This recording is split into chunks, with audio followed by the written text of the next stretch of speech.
तो जब भी आपको अस्थमा पूछेगा, तो सबसे पहले पूछेगा अस्थमा क्या होता है, इसके कारण, लक्षण, निदान, जटिलता, उपचार बताएँ और नर्सिंग प्रबंध बताएँ। कंप्लीट क्वेश्चन हम पढ़ाते हैं ताकि एग्जाम में पूछे। तो ये अस्थमा का नर्सिंग प्रबंध ये मैं नहीं बताऊँगा, टाइम पास करने से कोई फ़ायदा नहीं है। नर्सिंग प्रबंध बता चुके हैं, आपको खुद से लिखना है, लक्षण के अनुसार, बीमारी के अनुसार नर्सिंग प्रबंध आपको खुद से लिखना होता है, ठीक है? चलिए। सबसे पहले समझिए कि अस्थमा होता क्या है। माय डियर, अस्थमा जो होता है यह एक आपके श्वास नली का रोग है, ठीक है। अस्थमा क्या होता है? अस्थमा एक श्वसन नली का रोग होता है, जिसमें जो श्वसन नली होता है, सांस की नली, क्योंकि सांस की नली हड्डी उड्डी से तो बना होता नहीं है, वह एक नली है, वह एक मसल्स पेशी का बना हुआ होता है। तो ये इस नली में होता यह है कि सिकुड़ने के कारण, ठीक है, इसमें सिकुड़न हो जाती है एवं अधिक मात्रा में बलगम निर्माण हो जाता है, जिसके कारण श्वसन मार्ग, श्वसन की रास्ता जो है वह संकरा या अवरुद्ध हो जाता है और रोगी को सांस लेने में परेशानी होती है और इसी को ब्रोंकियल अस्थमा कहते हैं। ब्रोंकियल अस्थमा क्यों कहते हैं? क्योंकि यह ब्रोंकिया को इफेक्ट करता है। जो ब्रोंकस होता है, ब्रोंकिया, उस ब्रोंकिया को यह इफेक्ट करता है, इसीलिए जो है, चूंकि ब्रोंकियल को हम लोग श्वसन नली ही ना कहते हैं, तो वही चीजें होता है, समझ गए।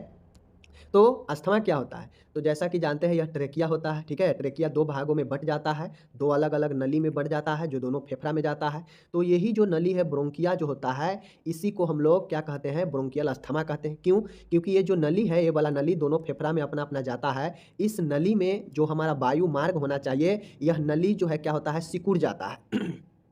सिकुड़ने से होता ये है कि इसमें जो बलगम का जो निर्माण होता है, यह धीरे-धीरे बलगम जो है इस नली को भरने लगता है, फुल करने लगता है, जिसके कारण यह सूजन हो जाता है, इसमें मोटा हो जाता है और जब यह बलगम से भरने लगता है, तो व्यक्ति को श्वसन में समस्या आने लगती है और इसे ही हम लोग ब्रोंकियल अस्थमा कहते हैं, ठीक है? चलिए, आगे चलिए।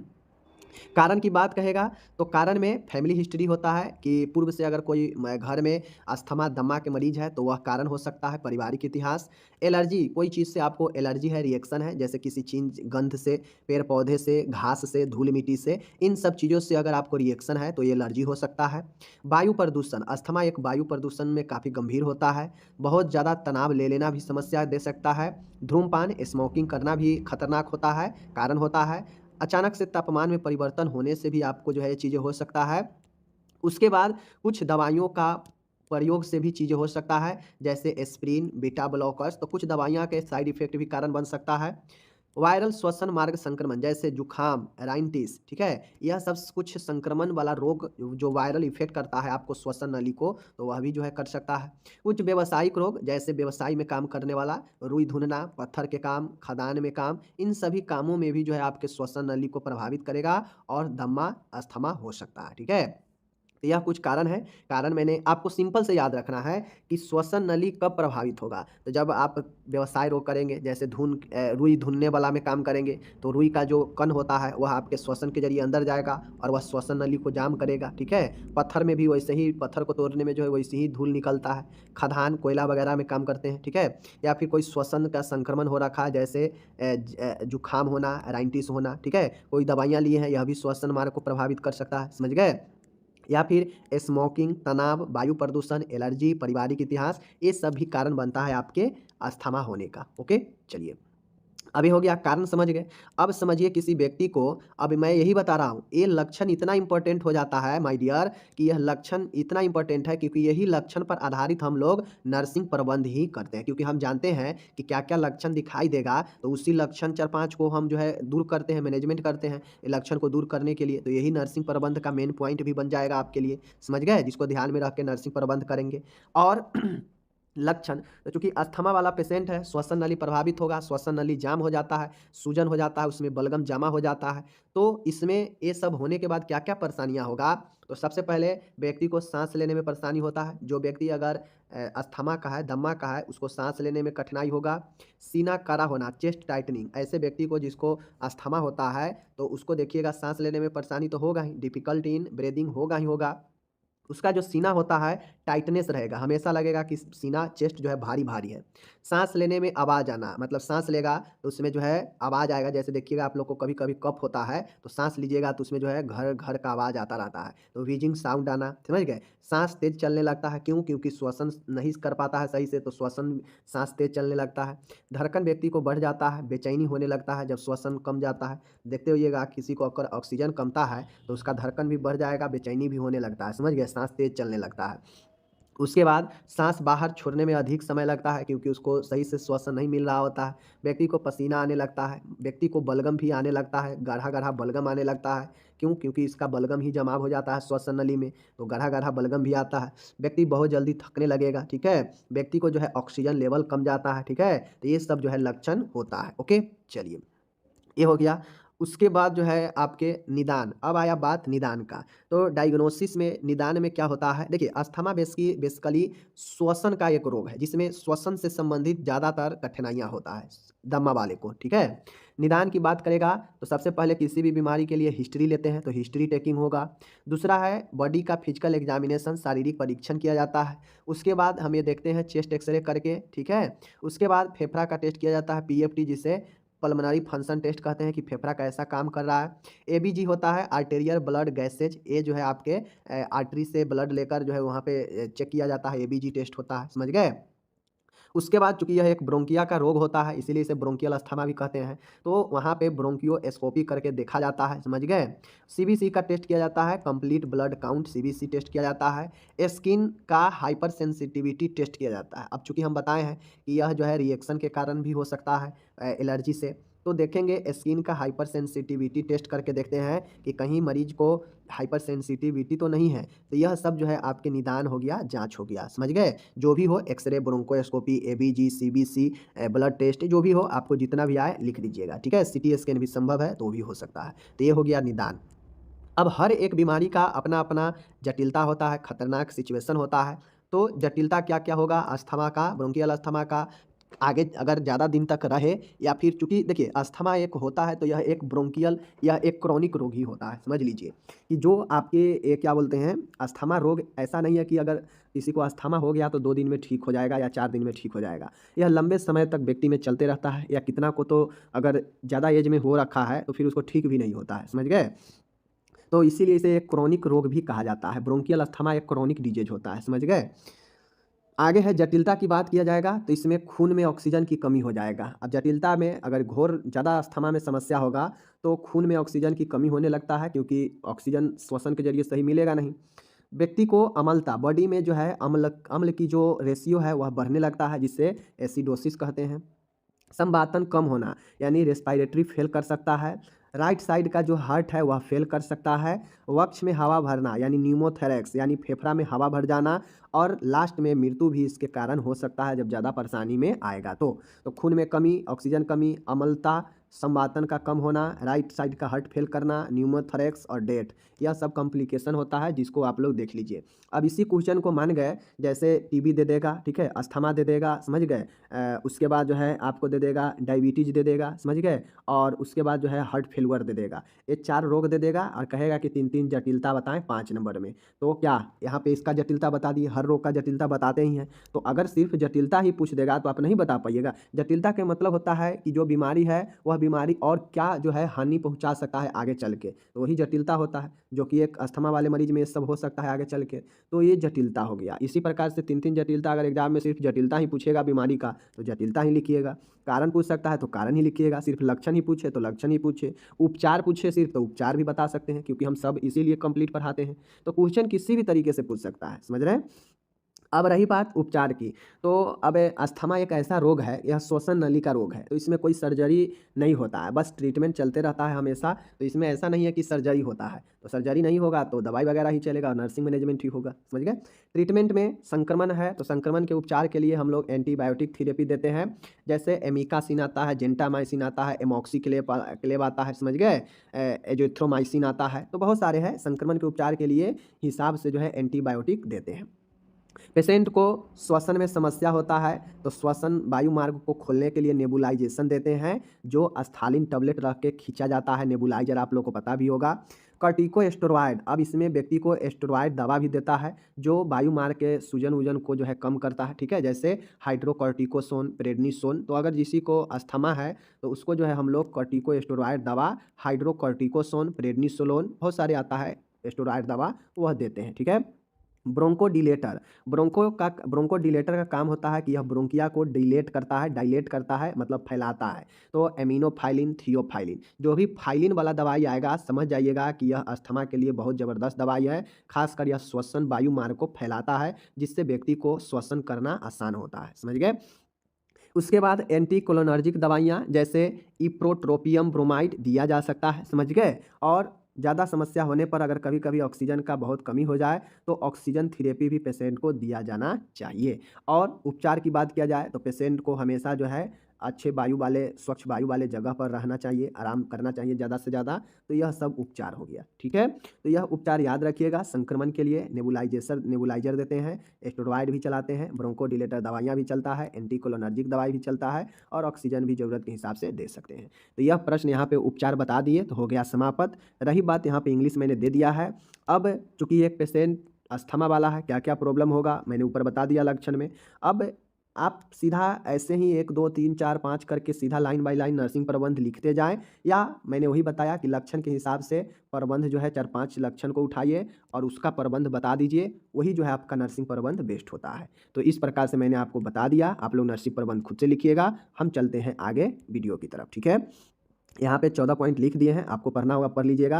एक ही चीज़ को बार-बार पढ़ने से क्या फ़ायदा? यहाँ पे मैंने इंग्लिश भी दे दिया, ठीक है? चलिए, अब आगे के बारे में, हर्निया क्या होता है? हर्निया कितने प्रकार के होते हैं? समझ गए? ये आपसे पूछेगा। चलिए देखते हैं, हर्निया क्या है?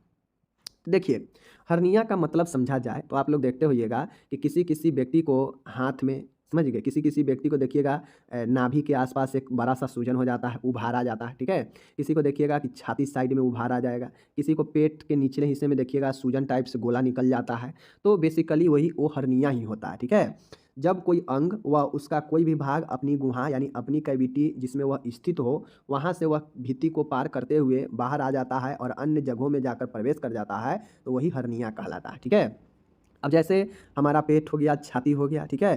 तो सभी, अब जो हमारे एब्डोमिनल कैविटी जो उदर गुहा में अंग है, वह अंग अगर हमारे छाती के एरिया में प्रवेश करेगा, तो छाती में जो शेप है, कब तक शेप नॉर्मल रहेगा? कब तक साइज़ नॉर्मल रहेगा? जब तक छाती का अंग छाती में है, तो शेप रहेगा। अगर मान के पेट का अंग, कोई भी एक अंग अगर छाती के एरिया में प्रवेश करेगा, तो ज़ाहिर-सी बात है कि छाती में तो पहले से अंग सब हैं ही, लेकिन उसमें दूसरा अंग जाएगा तो भाई ये अपना भी जगह लेगा, ठीक है? अपना भी शेप लेगा और वहाँ पे शेप ज़्यादा है नहीं।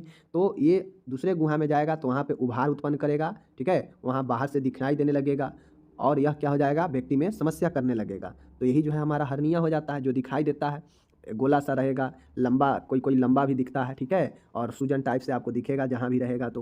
तो बेसिकली हर्निया होता है कि जब भी हमारे शरीर के कोई अंग या फिर अंग के कोई भाग अपने गुहा यानी अपने जगह को छोड़कर किसी दूसरे गुहा या दूसरे जगह में प्रवेश करने लगता है, प्रवेश कर जाता है, तो वहाँ पे एक उभार सा आ जाता है, बाहर सा निकल जाता है वो, और इसी को हम लोग हर्निया कहते हैं, ठीक है? चलिए, हर्निया का प्रकार होता है अलग-अलग, उसमें अलग-अलग प्रकार है। चारों में से कोई भी एक हर्निया के बारे में डिटेल से पूछ सकता है। तो चारों का हम जो है अच्छे से डिफाइन कर देते हैं। कोई भी एक पूछेगा तो हर्निया तो बताइएगा ही कि क्या होता है। अगर प्रकार पूछे तो चारों बता दीजिएगा। अगर प्रकार ना पूछे, इनमें से कोई एक पर चर्चा करने के लिए पूछ ले, तो कारण लक्षण सब सेम रहेगा, बस डिफिनीशन बदल जाएगा। जिसके बारे में पूछेगा उसको बताना है, ठीक है? जैसे देखिए, जैसे हाइटस हर्निया है, तो हाइटस हर्निया का मतलब होता है, इसे हाइटल हर्निया भी कहते हैं। इसमें जो उदर का अंग होता है वह डायफ्राम को भेद कर थोरैटिक कैविटी यानी वक्ष गुहा में उभार जाता है, प्रवेश कर जाता है। जैसे स्लाइडिंग हर्निया, रोलिंग हर्निया मैं आपको बताता हूँ। जैसे आपको पता है कि ऊपर में छाती है, नीचे में हमारा पेट का एरिया, ठीक है? ये पेट का एरिया है, समझ लीजिए। और यहाँ पे एक डायफ्राम मसल्स है जो हमारे फेफड़ा को दोनों साइड से श्वसन में भूमिका निभाता है, और ये हार्ट है, ठीक है? तो मानिए इसमें हमारा आंत है, लीवर है, किडनी है, समझ गए? स्प्लीन है, छोटी आंत, बड़ी आंत, सब चीज़ है ये उदर गुहा में।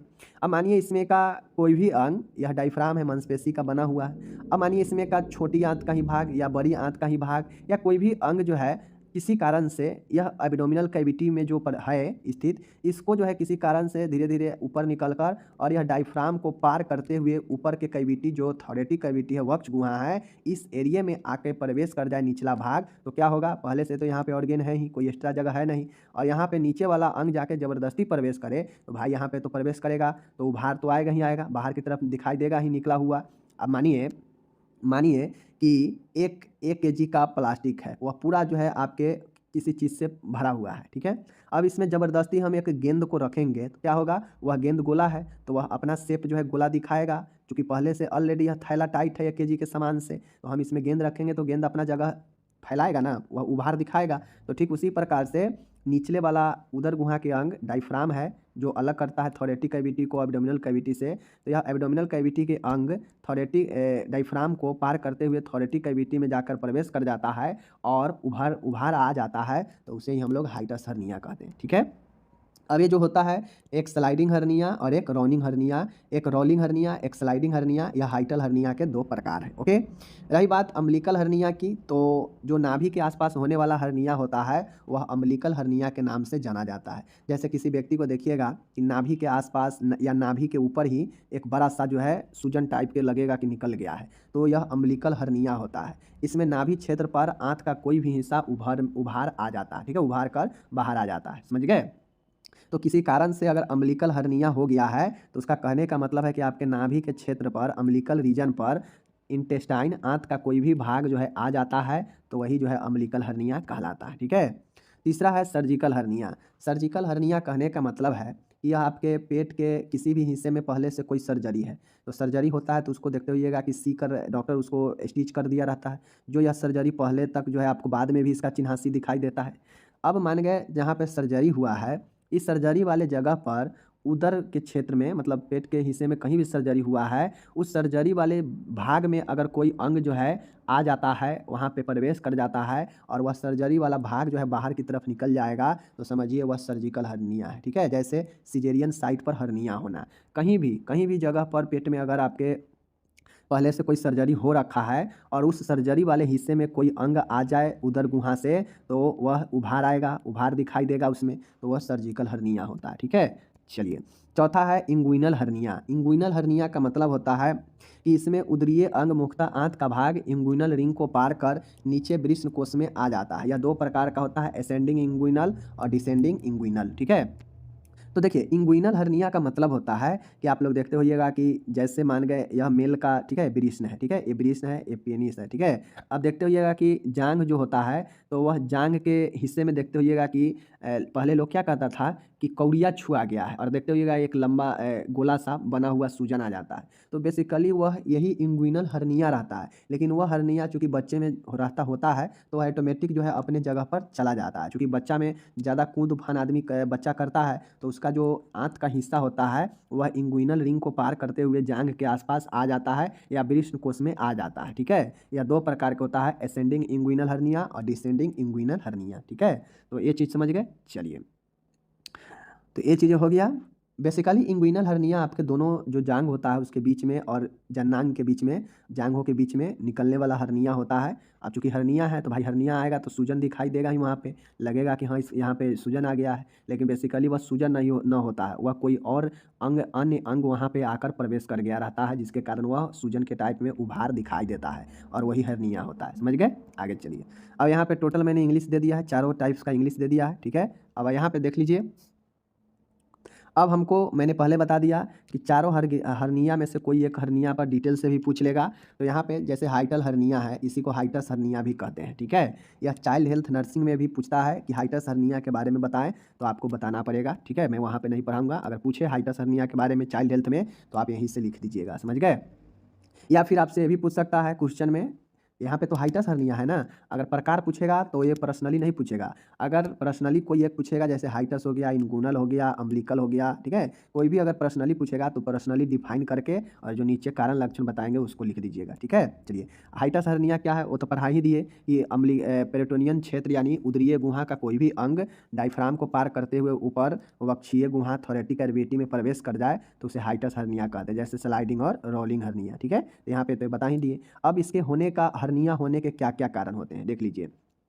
तो चूंकि हम लोग जानते हैं कि हाइटस हर्निया है, पेट का अंग जो है डायफ्राम को पार करते हुए इधर आ जाएगा, ठीक है, इधर आ जाएगा, तो चूंकि कब होगा, ये क्या कारण हो सकता है, तो डायफ्राम मांसपेशी की कमजोरी। अब चूंकि ये जो हमारा डायफ्राम है यह पेट के अंग को इधर और छाती के अंग को उधर समीट के रखता है, तो कहीं ना कहीं इसके अंदर पावर होगा। अब जब ये डायफ्राम के कमजोरी हो जाएगा तो आसानी से पेट के अंग जो है इसको पार करके ऊपर चला जाएगा, तो पहला डायफ्राम मांसपेशी की कमजोरी, ठीक है। दूसरा है गर्भ अवस्था प्रेगनेंसी। प्रेगनेंसी में होता यह है कि चूँकि साइज बढ़ते रहता है यूट्रस का, तो वह दबाव देता है, समझ गए? एब्डोमिनल जो उदरीय गुहा का जो अंग है उस पर दबाव देता है, वो दबाव देगा डायफ्राम पर, और डायफ्राम जो है उस समय लचीला हो जाता है, जो आसानी से अंग जो है थोरैटिक कैविटी में चला जाएगा। तो प्रेगनेंसी भी, मोटापा भी बहुत ज़्यादा कारण हो सकता है। अधिक आयु, अधिक एज में एक कारण हो सकता है। अधिक व्यायाम करना भी कारण हो सकता है। भारी वजन उठाना भी कारण हो सकता है। लगातार खांसी रहना भी कारण हो सकता है। अब जोर लगा के ज़्यादा खांसी होगा तो नहीं कहता कि आंतरी बाहर आ जाएगा, नहीं कहता कि खांसते-खांसते आंतरी बाहर कर लोगे क्या? तो नॉर्मली आंतरी बाहर करने का मतलब है कि आंत आ जाएगा ऊपर की तरफ, समझ गए? तो जब ऊपर आ जाएगा, कोई भी अंग अगर अपने जगह छोड़कर दूसरे जगह पर जाएगा तो हर्निया ही ना कहेगा, वही चीज़ है। तो लगातार खांसी होना, कोई मस्कुलर डिजीज होना, पेट में चोट लगना, पूर्व में की गई कोई सर्जरी, गंभीर कुपोषण, तो यह सब नॉर्मली हाइटस हर्निया या एक हर्निया का कारण बनता है, ठीक है? तो देख लीजिए, एक बार और देख लीजिए। डायफ्राम मांसपेशी की कमजोरी होना, गर्भ अवस्था, मोटापा, अधिक आयु, अधिक कार्य व व्यायाम करना, भारी वजन उठाना, लगातार खांसते रहना, पेशी रोग होना, पेट में चोट लगना, पूर्व में की गई सर्जरी, गंभीर कुपोषण, ये सब जो है आपके कारण बनते हैं क्या चीज़ का? हर्निया का, ठीक है? सिम्पटम्स की बात करेगा, अब मैंने आपको अभी बता दिया कि सिम्पटम्स क्या-क्या होगा। तो देखिए, हर्निया की जगह दर्द होता है। अब ज आपको अगर हर्निया देखना है, किसी को अगर हर्निया पहचानना है, तो हर्निया में होता ये है कि हर्निया में ज़्यादा दर्द नहीं करता है, समझ गए? बस जहाँ पे अगर उभार है, उस जगह को आप प्रेस कीजिएगा तो दर्द करेगा। तो हर्निया वाले जगह पर दर्द करता है, समझ गए? अंग भाग का बाहर उभरना, प्रोट्रशन, ठीक है? प्रोट्रजन। तो जो अंग है जहाँ पे हर्निया आपको दिखता है सूजन है, तो नॉर्मली वह सूजन नहीं, वहाँ पे अंग जो है बाहर की तरफ उभरा हुआ रहता है, समझ गए? चलने-फिरने में परेशानी होती है, साँस लेने में परेशानी होगा। अब चूँकि यह एक हाइटस हर्निया है, तो हाइटस हर्निया है तो आपको साँस लेने में परेशानी ही होगा, क्योंकि डायफ्राम को पार कर दिया है, चला गया है छाती वाले एरिया में, जो कि पहले से वहाँ पे और सारी चीज़ मौजूद ही हैं, तो यह परेशानी करेगा साँस लेने में। उसके बाद है एपीप्रेस्टिक पेन। एपीप्रेस्टिक नहीं होता है, एपीगैस्ट्रिक होता है, यानी छाती के निचले हिस्से, पेट से ऊपर छाती के निचले हिस्से के बीच में दर्द करना, एपीगैस्ट्रिक पेन होता है। उल्टी होना, वोमिटिंग, भोजन निकलने में परेशानी होना, यह सब आपके जो है हो सकते हैं लक्षण। ओसोफेगस, आहार नाल में जलन होना, बेचैनी होना, बुखार आना। तो एक हाइटस हर्निया के मरीजों में ये सब लक्षण है। क्या-क्या लक्षण है देख लीजिए। हर्निया के जगह दर्द होना, हर्निया वाले स्थान पर अंग का बाहर की तरफ उभार दिखना, चलने-फिरने में समस्या, साँस लेने में परेशानी, एपिगैस्ट्रिक पेन, उल्टी होना, भोजन निगलने में परेशानी होना, ठीक है? ओसोफेगस में जलन होना, बेचैनी होना, बुखार आना, ये सब जो है आपके कारण होते हैं। कारण समझ गए? आगे चलिए। निदान की बात कहेगा तो आपके सामने निदान है। निदान में क्या है देख लीजिए। सबसे पहले शारीरिक परीक्षण, फिजिकल एग्जामिनेशन किया जाता है, समझ गए? उसके बाद है एक्स-रे करवा कर देखा जाता है, बायोप्सी का भी टेस्ट होता है। उसके बाद है सीटी स्कैन का टेस्ट किया जा सकता है, एंडोस्कोपी का टेस्ट होता है, एमआरआई का टेस्ट किया जा सकता है, यूएसजी का टेस्ट किया जा सकता है। तो जितना टेस्ट जो होता है, स्कैनिंग वगैरह-वगैरह, फिगर-उगर वगैरह सब टेस्ट जो है संभव है, सब टेस्ट करवा सकते हैं, समझ गए? तो ये हो गया आपका निदान, ओके? अब इसमें चूँकि इसमें एक होता है आपके सर्जिकल प्रबंध। देखिए, इसमें एक होता है, इसमें कोई दवाई-ववाई काम नहीं करता है कि दवाई खाइएगा तो वह अंग जो है अपने अंग से सही जगह पर चला जाएगा, ऐसा नहीं है। अगर एक बार अंग जो है अपने कैविटी को छोड़कर आपके किसी दूसरे जगह पर प्रवेश कर गया है, तो ऐसा नहीं है कि दवाई खाइएगा तो वह अंग जो है सही जगह पर चला जाएगा। नहीं, दवाई कोई काम नहीं करेगा। तो इस कंडीशन में इसके लिए एकमात्र उपचार है सर्जरी। सर्जरी में भी 2 तरह के सर्जरी होता है, ठीक है? एक तो होता है आपको मैनुअल रिडक्शन ऑफ हर्निया, ठीक है? एक होता है कि सर्जरी किया जाता है। इसमें सर्जरी द्वारा जो हर्निया हो रखा अंग है, उसको वापस से अपने स्थान पर रीएडजस्ट कर दिया जाता है और फिर हर्निया की सिलाई कर दी जाती है। मानिए कि पेट में इतना दूर जो है उभार है, ठीक है? सूजन है हर्निया के कारण। तो जहाँ पे सूजन है उस वहाँ पे कट लगाकर जो वहाँ का ऑर्गेन है, जो आ गया है किसी दूसरे जगह से, उसको उसके अपने स्थान पर, जो पहले से स्थान है, उस स्थान पर भेज दिया जाता है वापस। अब जब वह अपने स्थान पर चला जाएगा तो जो सूजन है, जो उभार है, खत्म हो जाएगा। तो फिर जो है उससे हर्निया को सिलाई कर दी जाती है। यानी जो हर्निटेड अंग है उसको वापस अपने स्थान पर रीएडजस्ट कर दिया जाता है और हर्निया को सिल दिया जाता है। और इस सर्जरी को हम लोग हर्नियोरेफी कहते हैं। क्या कहते हैं? हर्नियोरेफी कहते हैं। तो हर्निया के सर्जरी को हर्नियोरेफी कहते हैं, याद कर लीजिए, ओके?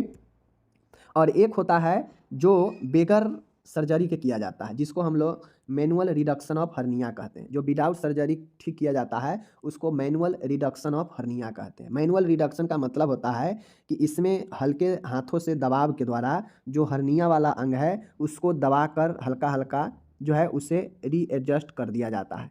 अगर आपका हर्निया हल्का सा है, कम दिनों से है, तो आपको पहले मैनुअल जो है रिडक्शन किया जाता है, दबाव देकर जो हर्निटेड अंग है उसको अपने स्थान पर रीएडजस्ट करने का प्रयास किया जाता है। अगर इससे हो जाता है रीएडजस्ट, मतलब जो अंग अपने जगह को छोड़कर हर्निया वाले जगह पर आ चुका है, तो वह अगर मैनुअल रिडक्शन से अगर धीरे धीरे दबाव देने से रीएडजस्ट करने से अगर हो जाए सही, तो फिर वह उसी से हो जाता है, फिर सर्जरी ना होता है। अगर बहुत दिनों से हर्निया है, बड़ा हर्निया बन चुका है वो, तो वहाँ पे फिर सर्जरी करके यानी हर्नियोरेफी करके सही किया जाता है। तो यह 2 तरह के ट्रीटमेंट होता है, ठीक है। अब चूँकि पेशेंट को सर्जरी हो रखा है, तो उसके लिए आपको सर्जिकल देखभाल करना पड़ेगा। तो आप क्या-क्या करेंगे, आपको खुद से लिखना है, ठीक है? मैं नहीं बताऊँगा। चिकित्सीय प्रबंध, मेडिकल मैनेजमेंट। मेडिकल मैनेजमेंट क्या होगा? वही है कि चूँकि हर्निया में दर्द होता है, तो दर्द के लिए एनाल्जेसिक दवाइयाँ देंगे, ट्रामाडोल, पैरासिटामोल। अगर बहुत ज़्यादा दर्द हो तो मॉर्फिन सल्फेट देंगे। अब चूँकि इसमें हर्निया में अगर पेट के आस-पास हर्निया है, छाती वाला हर्निया है, अम्बिलिकल हर्निया है, तो इसमें गैस बनता है, तो गैस को कम करने के लिए एंटासिड देंगे, पेंटोप्राजोल, रेनिटाइडिन। संक्रमण से बचाने के लिए एंटीबायोटिक देते हैं। तो यह टेम्पोररी मैनेजमेंट है। मेडिकल मैनेजमेंट टेम्पोररी है। इसमें दवाई बस आपके लक्षणों से, जैसे दर्द से, गैस से निजात दिलाएगा, ये नहीं कि हर्निया को ठीक कर देगा। तो यह लक्षण की अगर कम करना है, आराम दिलाने के लिए मेडिकल मैनेजमेंट है, तो मेडिकल, सर्जिकल दोनों लिख दीजिएगा, ठीक है। बाकी इसका प्रभावी उपचार जो है सर्जिकल है, समझ गए। और इसके बाद नर्सिंग देखभाल आपको खुद से लिखना है। तो एक हर्निया वाले पेशेंट का सर्जरी होगा, तो उसको आप देखभाल कैसे करेंगे, आपको ये खुद से लिखना है। सर्जरी से पहले, सर्जरी के दौरान, सर्जरी के बाद। और सर्जरी को क्या कहते हैं ऊपर बता ही दिए। तो यहाँ पे आपका हर्निया हो गया कंप्लीट। अब हम लोग चलते हैं नेक्स्ट प्रश्न की तरफ। अगर आपको फिर से नहीं बुझाया कि नर्सिंग प्रबंध कैसे लिखना है, तो मैंने आपको यहाँ पे 10 पॉइंट दे दिया है, आप इसी को पढ़ लीजिए। लेकिन आप एक अगर अच्छे स्टूडेंट हैं, तो हर्निया को सर्जिकल प्रबंध जैसे आप लिखते हैं, पॉइंट बना के 4-5 पॉइंट सब में ढूँढिए और उसका मैनेजमेंट कीजिए, वैसे ही लिखिएगा, समझ गए। अगर ना समझ में आए तो यही 10 पॉइंट, 12 पॉइंट जितना हो लिख दीजिएगा, ठीक है। चलिए, तो ये सारा चीज़ें हो गया। अब हम लोग नेक्स्ट क्वेश्चन है, नेक्स्ट क्वेश्चन भी बढ़िया है, एक बार पूछा गया है, तो इसको देख लीजिए। जैसे ग्वाइटर, जिसको घेंघा रोग कहते हैं, ग्वाइटर से क्या समझते हैं, ठीक है। तो सबसे पहले हम लोग जानते हैं ग्वाइटर घेंघा रोग से क्या समझते हैं। तो ग्वाइटर घेंघा रोग एक रोग है जिसमें गला फूल जाता है, ठीक है, गला के पास सूजन हो जाता है। यह शरीर में आयोडीन की कमी के कारण होता है। आप पहले बहुत बच्चे से पढ़ रहे हैं कि आयोडीन की कमी से घेंघा रोग होता है, समझ गए ना। आयोडीन की कमी के कारण थायराइड ग्रंथि में सूजन आ जाता है, और जो थायराइड ग्लैंड होता है हमारा गले के आसपास ही होता है। यही कारण है कि जो है हमारे गले के आसपास सूजन आ जाता है, जिसे ग्वाइटर कहते हैं, घेंघा रोग कहते हैं। वह आयोडीन की कमी के कारण होता है, समझ गए। तो यहाँ पे इसका इंग्लिश है, आप लोग देख लीजिए, ओके। अब इसके लक्षण, ग्वाइटर रोग का लक्षण क्या होगा, कारण पूछे तो कारण वही है कि डिफिशियंसी ऑफ आयोडीन, आयोडीन की कमी से, या पोषण में पर्याप्त मात्रा में आयोडीन न मिल पाना, समझ गए। आहार का संतुलित आहार न मिल पाना, समझ गए। नमक का बहुत कम यूज करना, ये सब कारण होगा, समझ गए ना। तो कारण आप लोग अपने से भी लिख सकते हैं, खुद से। और रही बात लक्षण की, तो चलिए लक्षण बताते हैं। अगर किसी को ग्वाइटर हो जाता है, घेंघा रोग, तो उसमें लक्षण में सबसे पहले, चूँकि उसके गर्दन के आगे वाला हिस्सा में सूजन रहता है, तो उसको निगलने में परेशानी होता है। वास्तव में उसे निगलने में परेशानी भी होता है। गले में सूजन दिखाई देगा, समझ गए। खांसी होता है वैसे पेशेंट में। आवाज़ उसका हॉर्सनेस हो जाता है, भारीपन हो जाता है। और सांस लेने में भी परेशानी होने लगता है, और गले में दबाव महसूस होने लगता है। तो चूंकि उसके सूजन है, तो गले में दबाव, भारीपन लगेगा ही लगेगा। सांस लेने में परेशानी होगा ही होगा। आवाज़ में भारीपन आ जाएगा। उसके बाद खांसी होने लगता है, गले में सूजन होने लगता है, निगलने में परेशानी होता है, समझ गए। तो ये सारा लक्षण जो है दिखाई एक ग्वाइटर वाले पेशेंट में, घेंघा रोग वाले पेशेंट में होता है, ओके। तो लक्षण बता दिए।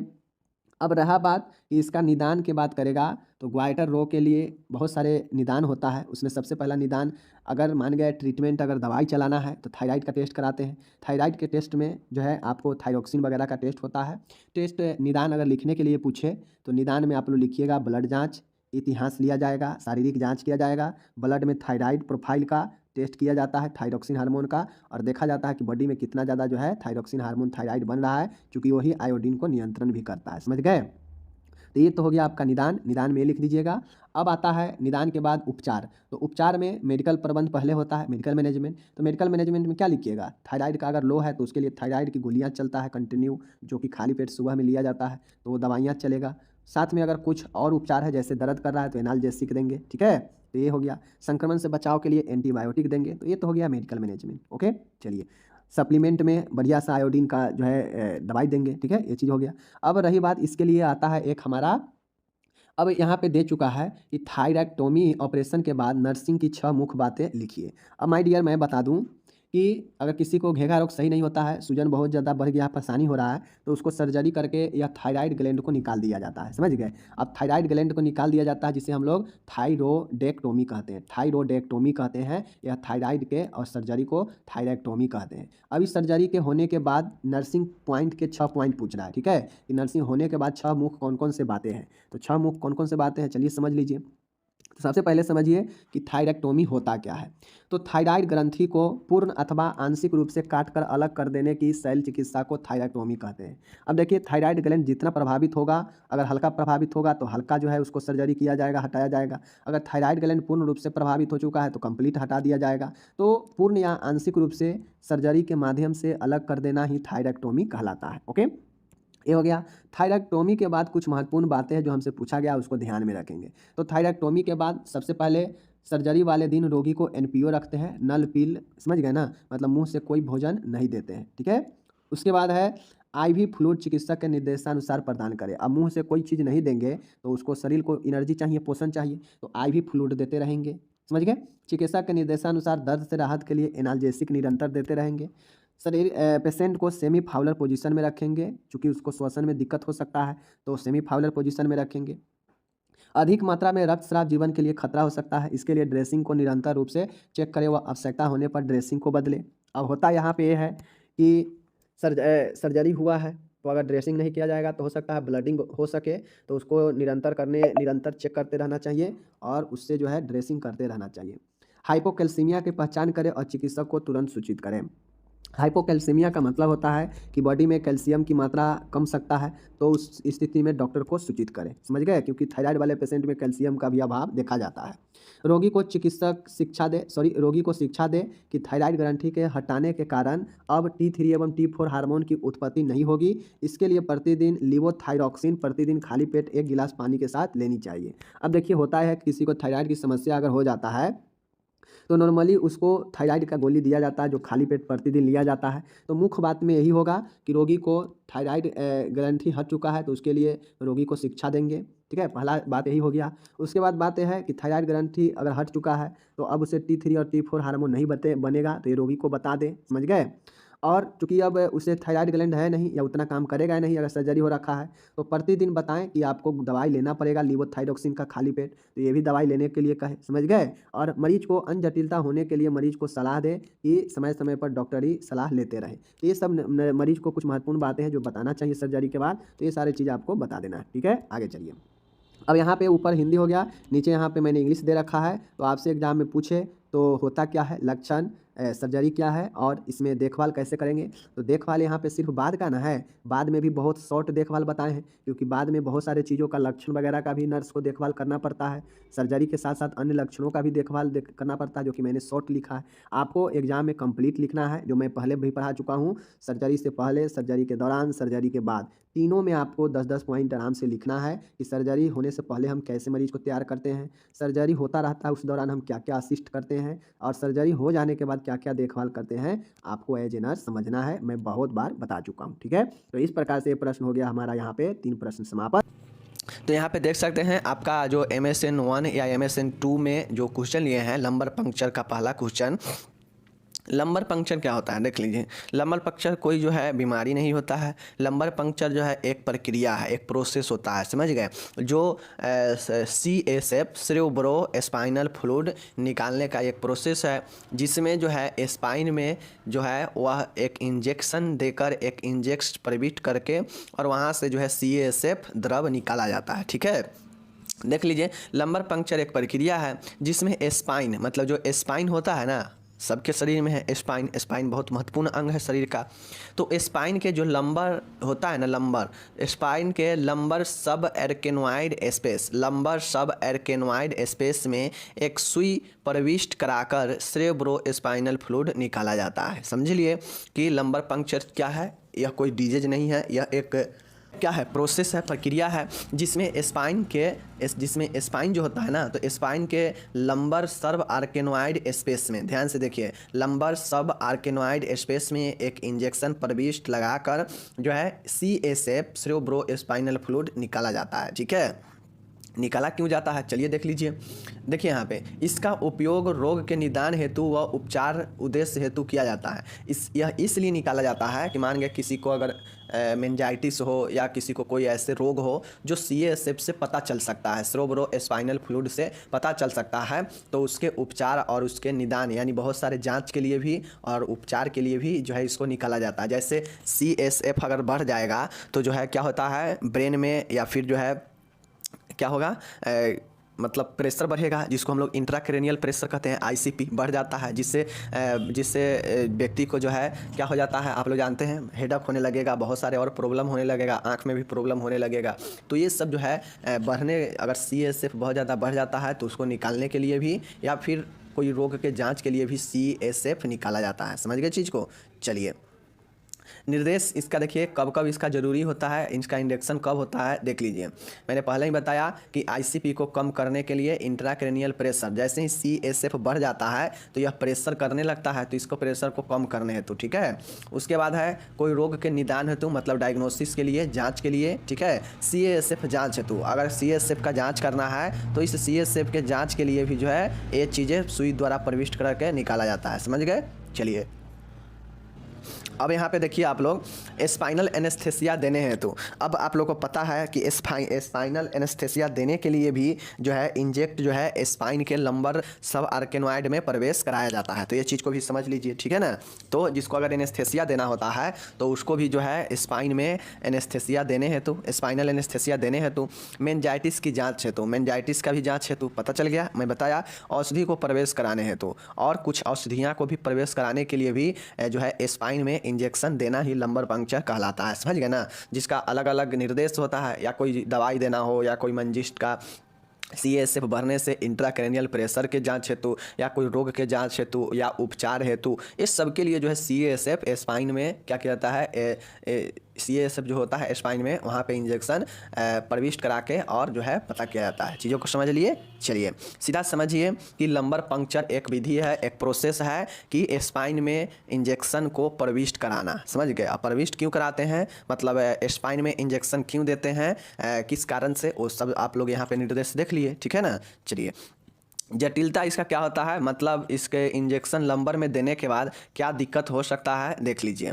जैसे पीठ में दर्द, समझ गए ना। अब चूँकि आप लोग जानते हैं कि हमारा जो बैकबोन होता है, जो रीढ़ के हड्डी होता है, वो सब एक रस्सी के समान जो है उसके अंदर स्पाइनल होता है। समझ गए ना।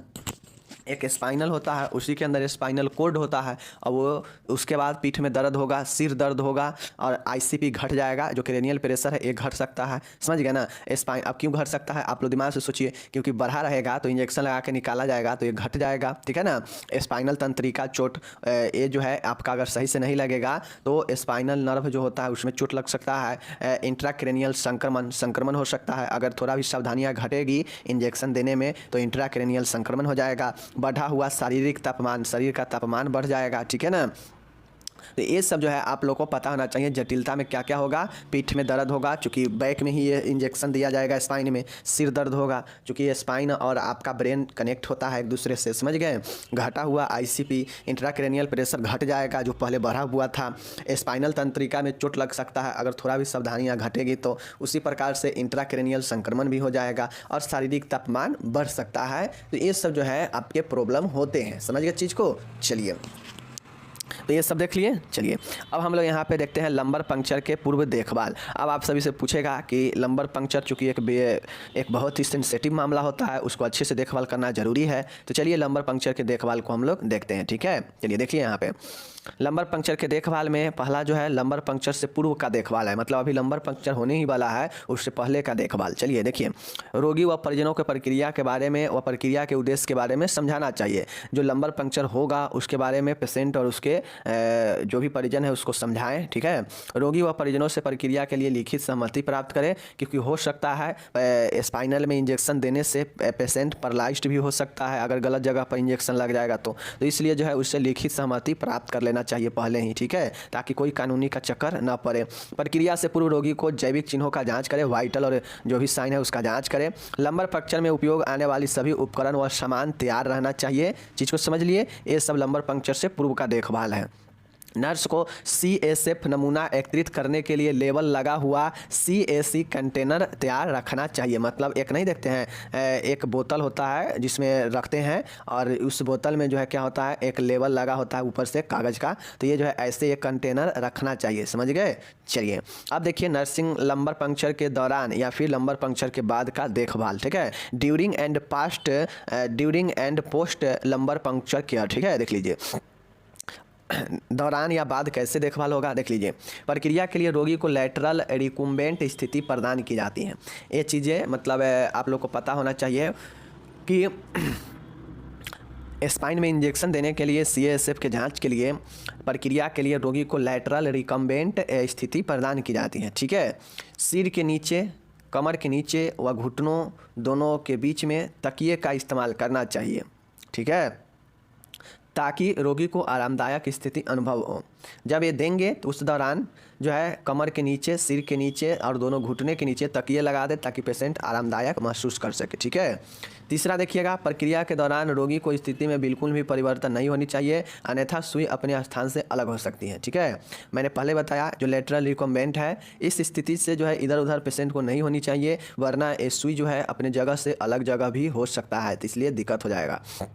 नेक्स्ट है, प्रक्रिया द्वारा प्राप्त CSF नमूनों को 3 पात्र में एकत्रित करके प्रयोगशाला में जांच के लिए भेजना चाहिए। अब जो इंजेक्शन के बाद जो CSF निकाला गया है तो उसको जो है 3 पात्र में रखें और उसको जो है प्रयोगशाला लैब में जांच के लिए भेजें, ठीक है। पाँचवा देखिएगा, प्रक्रिया के बाद रोगी को जैविक चिन्हों को जांचना चाहिए और रोगी को चेतना स्तर भी जांचना चाहिए। अब ये चूँकि CSF निकाल चुके हैं, प्रक्रिया खत्म हो चुका है, तो उसके बाद रोगी का वाइटल साइन और साथ में रोगी का जो है कॉन्शियस लेवल जो है ज़रूर चेक करें कि पेशेंट चेतना में है या नहीं है, या अचेत हो गया है, या वाइटल साइन सही से काम कर रहा है या नहीं कर रहा है, ठीक है।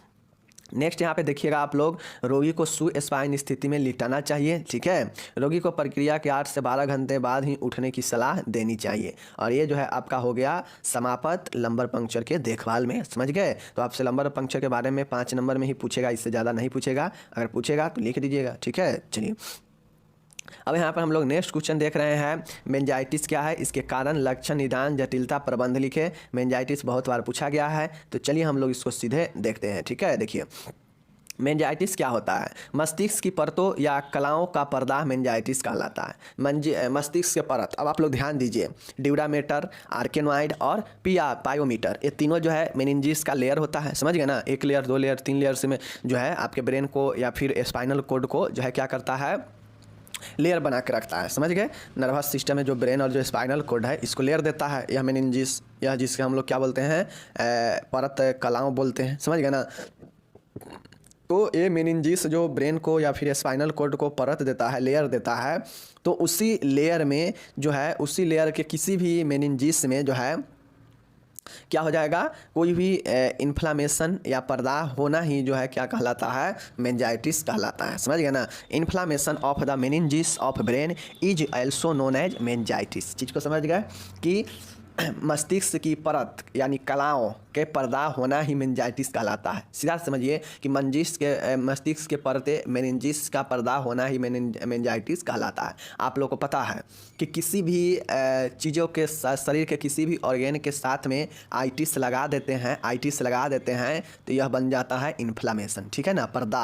अब पर्दा के मतलब आप लोग जानते हैं, दर्द होगा, सूजन होगा, ठीक है ना, वहाँ पे तो वहाँ पे मतलब एक अलग रिएक्शन होगा, तो ही पर्दा होता है, समझ गए। चलिए कारण क्या होता है मेंजाइटिस होने का, किसी के ब्रेन के परत में इन्फ्लामेशन, पर्दा होना यानी सूजन, दर्द, ये सब होने का क्या कारण है, तो देख लीजिए। जैसे पहला जो है मेंजाइटिस होने का पहला कारण है बैक्टीरिया, जैसे आप लोग याद रखिएगा, बैक्टीरिया, वायरस, फंगस, समझ गए ना। अब इस समय अलग अलग बैक्टीरिया का अलग अलग कैटेगरी है। बैक्टीरिया में कौन कौन बैक्टीरिया है देख लीजिए। नाइसीरियाई मेंजाइटाइडिस, समझ गए ना, यह एडल्ट में होता है। ई कोली जो है बच्चा में होता है, समझ गए। तो बैक्टीरिया में अगर कोई आपसे पूछेगा कि बैक्टीरिया के कारण अगर मेंजाइटिस हुआ है तो वह कौन सा बैक्टीरिया है, तो नाइसीरियाई मेंजाइटाइडिस, समझ गए, मेंजाइटाइडिस। तो इस चीज़ को समझ लीजिए, नाइसीरियाई मेंजाइटाइडिस इन एडल्ट और ई कोली नियोनेंट्स में, मतलब बच्चे, शिशु में, समझ गए। अगर वायरस के कारण अगर मेंजाइटिस हो रहा है तो enterovirus, herpes simplex virus, varicella zoster virus, ठीक है। अगर वायरस के कारण हो रहा है तो बहुत सारे वायरस है, entero virus, herpes simplex virus, varicella zoster virus, इस सब को जो है याद रखिए वायरस में, समझ गए। चलिए फंगल में, अगर फंगल के कारण अगर हो रहा है मेनिंजाइटिस तो कौन कौन है, हिस्टोप्लाज्मा, कैप्सुलेटम, कैंडिडा एल्बिकेंस, याद रखिएगा, समझ गए ना। बैक्टीरिया में कौन सा, नाइसीरियाई मेनिंजाइटिस इन एडल्ट, और शिशु में होगा तो ई कोली। वायरस में बात करेगा तो वेरिसेला जोस्टर वायरस, समझ गए ना, हर्पिस सिम्प्लेक्स वायरस, समझ गए। तो ये सब याद रखिएगा वायरस में। फंगल में याद रखिएगा कैंडिडा एल्बिकेंस और हिस्टोप्लाज्मा कैप्सुलेटम, इसको याद रखिएगा फंगल में, समझ गए। चलिए अन्य कारण क्या होता है मेनिंजाइटिस होने का, अन्य कारण में जैसे रक्त में जीवाणु बैक्टीरिया, मतलब रक्त में जीवाणु का होना बैक्टीरिया, निमोनिया होना, फेफड़ों में मवाद भरना, एन्सेफ्लाइटिस होना, समझ गए ना। तो इस सब से जो है क्या होता है, अन्य कारण में ये सब होता है कि रक्त में जीवाणु बैक्टीरिया रहेगा, या फिर निमोनिया किसी को होगा मतलब फेफड़ों के संक्रमण, और फेफड़ों में मवाद भरना मतलब एम्फाइमा, और एन्सेफ्लाइटिस, ये सब जो है आपका क्या होता है, व्यक्ति को अन्य कारण होता है मेनिंजाइटिस का, ठीक है। अब देखिए साइनोसाइटिस भी होगा, मतलब जो नाक में जो साइनस होता है उसमें पर्दा होने से जो है साइनोसाइटिस होता है, तो यह जो है ये भी कारण बनता है मेनिंजाइटिस का, ठीक है। मस्तिष्क में घाव होना, ब्रेन अवशेष, सिर की हड्डी टूटना, स्कल फ्रैक्चर, जब सिर की हड्डी टूटेगा तो आपके मेनिंजिस भी क्षतिग्रस्त होगा और उसमें जो है सूजन और दर्द हो जाएगा, तो यह भी तो सिर की हड्डी का टूटना भी होगा, मस्तिष्क में घाव होना भी होगा, ब्रेन अवशेष और साइनोसाइटिस भी होगा। चीज़ को समझ लिए। अन्य कारण में देख लिए कि फेफड़ा में मवाद भरना, एन्सेफ्लाइटिस होना, और एन्सेफ्लाइटिस भी आपके ब्रेन का ही रोग है, ठीक है। निमोनिया होना, रक्त में जीवाणु होना, ये सब अन्य कारण है, और यहाँ पे आप लोग देख लिए, ठीक है। लक्षण में देखिए इसके प्रमुखतः 2 लक्षण होते हैं, ठीक है। इसमें मुख्य जो है 2 लक्षण होते हैं, एक होता है ब्रुडजिन्स्की का चिन्ह और एक होता है कर्निंग्स का चिन्ह। तो अब मैं बता चुका हूँ कि ब्रुडजिन्स्की का चिन्ह क्या होता है और कर्निंग्स का चिन्ह क्या होता है, ये हम ऑलरेडी पहले जो है बता चुके हैं, समझ गए। जहाँ हम लोग क्या बोलते हैं डिफरेंस का वीडियो, जहां हम लोग अंतर बताव वाला जो वीडियो किए थे, तो वहाँ पे ए ब्रुडजिन्स्की साइन और ब्रुडजिन्स्की साइन और एक कर्निंग्स साइन पहले मैं बता चुका हूँ, ठीक है। अब देखिए ये तो 2 मुख्य लक्षण हो गया ब्रुडजिन्स्की चिन्ह और कर्निंग्स चिन्ह मेनिंजाइटिस का, ठीक है ना। अन्य लक्षण भी इसके साथ में दिखता है, समझ गए। चलिए अन्य लक्षण देख लीजिए कि क्या क्या होता है व्यक्ति को। तो सिर दर्द तो करेगा ही करेगा क्योंकि ब्रेन का प्रॉब्लम है। बुखार भी पेशेंट को होगा, जब सिर दर्द कोई भी दर्द होता है तो नॉर्मली बुखार आ जाता है।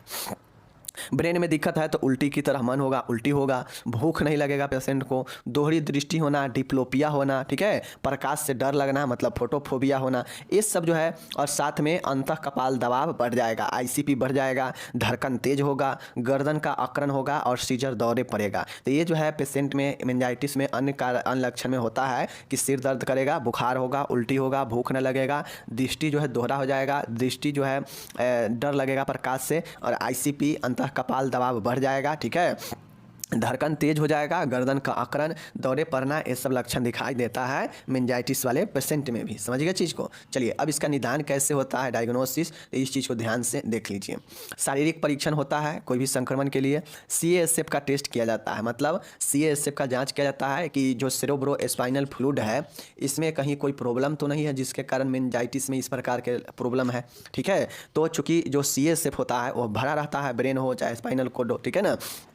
अब CASF के जांच के लिए ऊपर हम लोग देखे हैं कि लंबर पंक्चर किया जाता है, ठीक है। CT स्कैन भी किया जाता है ब्रेन का, ब्लड कल्चर टेस्ट किया जाता है, ब्लड का टेस्ट होता है, ठीक है।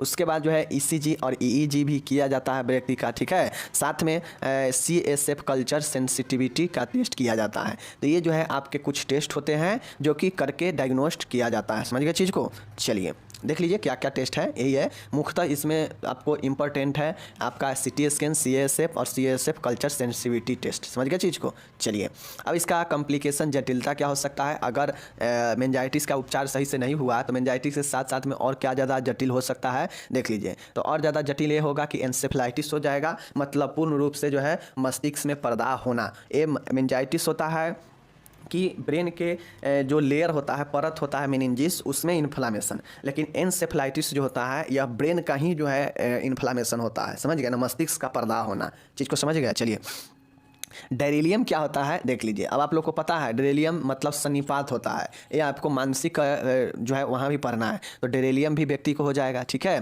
कोमा में व्यक्ति चला जाएगा और मृत्यु हो जाएगा। तो ये सब जो है जटिलता पेशेंट के अंदर हो सकता है मेनिंजाइटिस के साथ में, एन्सेफ्लाइटिस, डेरिलियम, कोमा और मृत्यु। चीज़ को समझ गए। चलिए अब देखिए इसका जो है देखभाल में पहला आता है चिकित्सीय मैनेजमेंट। ठीक है, चिकित्सीय मैनेजमेंट अगर इसमें सर्जिकल होगा तो सर्जिकल भी देखेंगे, अगर सर्जिकल नहीं होगा तो सीधा चिकित्सीय के बाद जिसमें दवाई वाई से ठीक करने का प्रयास किया जाता है, और लास्ट में सीधा नर्सिंग प्रबंध लिखेंगे। ठीक है, देखिए चिकित्सीय प्रबंध में जो पहला है एंटीबायोटिक दवाएं देते हैं। एंटीबायोटिक क्या करता है आपका तो एंटीबायोटिक जो होता है ये एंटीबायोटिक आपके इन्फेक्शन को रोकने के लिए, ठीक है, जैसे सेफेक्सोजिम और एम्पिसिलिन, ठीक है ना, एम्पिसिलिन और सेफेटोजाइम, ठीक है ना, सेफेटाजाइम